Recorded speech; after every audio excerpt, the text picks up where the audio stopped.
les clés, ce que je trouvais intéressant, je m'étais programmée, donc voilà, j'avais pris la décision de faire 3 heures d'anglais par semaine. Parce que j'avais fait un parallèle avec le sport. En fait, le fait d'être sûr d'avoir un entraînement, quand on est au sport, on a un coach toutes les semaines, et le fait d'avoir cette régularité faisait qu'on va faire du sport.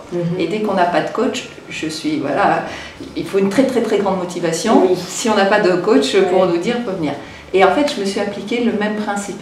J'ai demandé à avoir vraiment ces 3 heures de cours d'anglais par semaine pour pouvoir venir. Et ce que j'ai apprécié, c'est ce mélange entre, pas le mélange, la combinaison à la fois de l'écoute passive, voilà, et de se dire qu'on a un casque, qu'on entend qu'il faut lâcher prise, qu'il ne faut surtout pas se concentrer dessus, et se dire voilà, qu'il y a des choses qui passent pour stimuler l'oreille.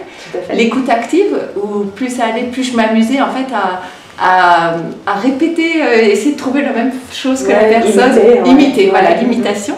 Et puis après, l'heure et demie qui est vraiment adapté à mon contexte professionnel. C'est-à-dire que vraiment, ce que j'apprécie, c'est qu'il y a eu le plan de démarrage. Dans le cours, vous voulez dire? Voilà, dans le cours, et qui est fait par les 2 professeurs qui m'ont suivi, mais avec voilà, ce démarrage au niveau du stage, quels sont vos objectifs? Et donc j'ai partagé, et à chaque fois, chaque semaine, on vérifiait si l'objectif était là. Et j'ai vraiment ce professionnalisme qui fait que ça me donnait envie de revenir aussi. Comment vous vous sentez vis-à-vis de l'anglais maintenant?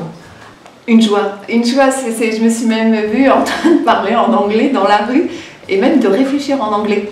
C'est super. Voilà, et c'est le gap qui était que... alors je ne dis pas que c'est encore à 100%, mais vraiment c'est ça qui fait que j'ai vraiment senti ce plus.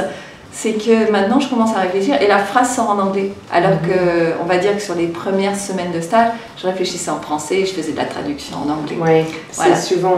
C'est un défaut des Français. Et là, c'est ce plaisir-là, le plaisir d'aller écouter des DVD et d'écouter plein de conférences en anglais et de dire « Waouh, j'ai compris, je comprends ». Vous allez partir bientôt à Singapour, c'est ça? Voilà, tout à fait. Et donc, parlons un peu de vos projets et des projets qui vont se passer en anglais. Voilà, et le premier grand projet, c'est de partir travailler à Singapour, et pourquoi pas sur d'autres pays, alors plutôt asiatiques, et, par exemple Hong Kong, qui peut être aussi possible. Et en fait, c'est ce qui est, voilà, dans ces pays-là, l'anglais est l'anglais de base, et on a toutes sortes d'accents, toutes sortes de pays d'origine. Et donc c'est là de fait d'avoir fait aussi des écoutes passives avec des des accents différents, fait que c'est intéressant que je puisse écouter un américain, un asiatique, un chinois, un indien. Et j'ai décidé aussi de franchir le cap et de faire des conférences en anglais. Ouais, ça c'est génial. Et donc de faire sous format TED Talk, parce que je trouve que c'est voilà, une belle expérience, de dire pendant 15 minutes de partager un projet, mais en anglais.